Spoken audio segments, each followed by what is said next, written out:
let me get you into it. I don't agree with what Mr. Sharad Pawar has Sanjay, said. please. Okay, fine, you don't agree. Sanjay, Now, why don't you agree? That means the Congress party doesn't agree. That means the Congress party now thinks that Mr. Pawar also is singing Modi's tune.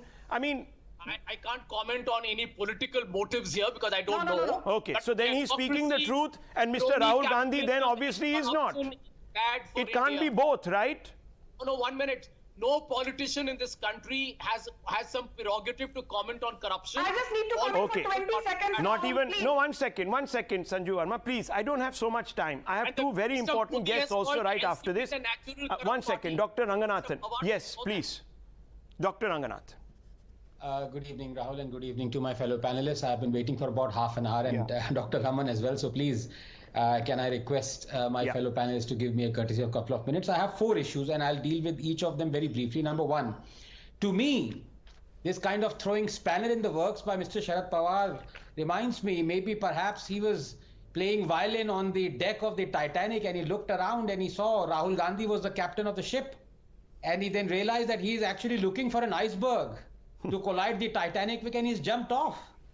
I think that's the only, and of course you can't trust Mr. Pawar. After all, he was the one who invented a full-fledged bomb blast. So yes, so this is a completely political decision. I'm shocked why the Congress sympathizers on the panel haven't yet alleged.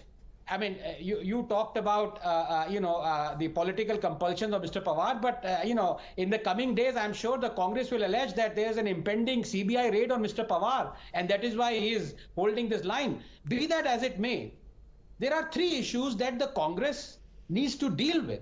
And let me begin with the star of the Congress, which is Rahul Gandhi. Honestly, if ever David Dhawan were to make the film International Embarrassment #1, you know who he'll cast. I mean, just today, Rahul, you've seen your namesake Rahul Gandhi tweeting about Adani being in cahoots with a Chinese national and a Chinese company and demanding an explanation, which I'm sure he would have had the JBC been there. He doesn't even realize that he's been sold short by none other than those chauthi fails like lawyers and leftists and communists. Because it is not a Chinese national, it's a Taiwanese national. Now, if a Taiwanese national is a Chinese national, then I'm afraid Rahul Shiv Shankar is Rahul Gandhi. So it's ridiculous the extent to which these guys are going about with their shenanigans. And number 2, and this is important, if they believe that Adani is corrupt, then Adani has current investments working to the tune of nearly 1 lakh crore in Congress-ruled states of Chhattisgarh and Rajasthan. Cancel those, suspend those, till the time you come out with the fact that yes, Adani is innocent. That's the basic decency of anyone who's alleging anything. It's so bizarre. And finally, I'll tell you why they are hankering for JPC, because they know the matter is in Supreme Court. Yeah. And the Supreme Court will deal it one way or the other, like they dealt with Rafale.